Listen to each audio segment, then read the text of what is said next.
HD9 TV ప్రేక్షకులందరికీ సరస్వతి పుష్కరాల శుభాకాంక్షలు. కాళేశ్వరంలో జరుగుతున్నటువంటి సరస్వతి పుష్కరాలకి భక్తులు భక్తి శ్రద్ధలతో వచ్చి పుష్కర స్నానాలు చేసి పిండ ప్రదానం చేస్తూ వస్తున్నారు.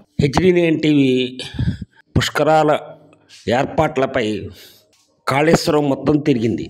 పుష్కరాల ఏర్పాట్లు ఎంత గొప్పగా ఉన్నాయి అంటే, నాకు తెలిసినంత వరకు కాళేశ్వరంలో జరిగినటువంటి పుష్కరాల ఏర్పాట్లు ముఖ్యమంత్రి గారి పర్యవేక్షణలో శ్రీధర్ బాబు గారు, మల్లు భట్టి విక్రమార్క వీళ్ళందరూ కూడా అక్కడికి వచ్చి అధికారులు, కలెక్టర్లు మరియు దేవాదాయ శాఖ మంత్రి ఈ క్షేత్రాన్ని పరిశీలించి ఇక్కడ కావలసిన ఏర్పాట్లన్నింటినీ కూడా చూసి వెళ్ళారు. అలాగే దేవాదాయ శాఖ commissioner, principal secretary, chief secretary వీళ్ళందరూ కూడా ఇక్కడ పుణ్యస్నానాలు చేసి ఇక్కడ ఏ విధంగా ఏర్పాట్లు కావాలో పర్యవేక్షించినట్టు చెబుతున్నారు.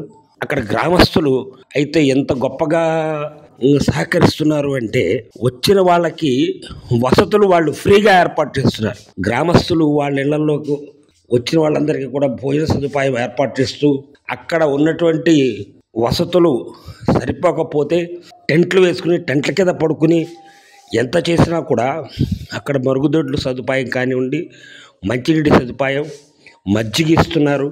ఎంత చెప్పినా కూడా ఏర్పాట్లు నాకు తెలిసినంత వరకు ఇంత గొప్పగా ఎవరు చేయలేదు. కాళేశ్వర క్షేత్రం ఎంతో గొప్ప పవిత్ర పుణ్యక్షేత్రం.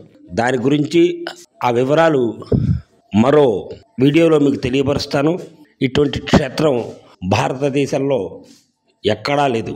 సరస్వతీ నది పుష్కరాలకు వచ్చినటువంటి భక్తులందరికీ కూడా మా హృదయపూర్వక ధన్యవాదాలు తెలియజేస్తూ మనం స్నానానికి వెళ్దాం.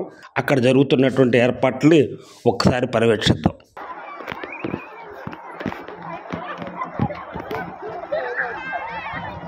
ఇక్కడ ఇవాళ దగ్గర 1,50,000 దాకా జనాలు, 1,50,000 మంది దాకా జనాలు, విశేషమైనటువంటి భక్తి సమూహం. సార్ అది చూడండి, ఇక్కడేమో అమ్మవారి టెంపుల్. అక్కడ ఈ సరస్వతీ నది పుష్కరాలకి విపరీతంగా ఆంధ్ర, తెలంగాణ నుంచే కాకుండా ఇతర రాష్ట్రాల నుంచి కూడా బాగా భక్తులు వచ్చారు.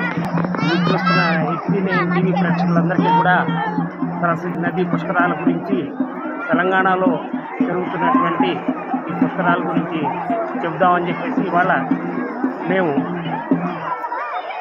కాళేశ్వరం వచ్చాం. కాళేశ్వరంలో భక్తి శ్రద్ధలతో పుష్కర కార్యక్రమం అందరూ నిర్వహిస్తూ భక్తి శ్రద్ధతో నిర్వహిస్తున్నారు. సరస్వతీ నది ప్రవహిస్తున్నటువంటి ఈ ప్రాంతం అంతా కూడా చాలా సస్యశ్యామలంగా ఉంది. అంతా రైతులు పంటలు వేసుకుంటారు. ఈ నీళ్ళే వాళ్ళకి వ్యవసాయానికి వస్తాయని చెప్తున్నారు. సరస్వతీ నది మాకు బాగా అన్నం పెట్టిందండి అని చెప్తున్నారు. అటువంటి ఈ నది దగ్గరికి పుష్కరాలు జరుగుతున్నాయి. 12 సంవత్సరాలకు ఒకసారి జరిగే పుష్కరాలకి కిందటి సంవత్సరం కంటే ఈ సంవత్సరం, కిందటి పుష్కరాల కంటే ఈ పుష్కరాలకి జనం బాగా వచ్చారని చెప్తున్నారు.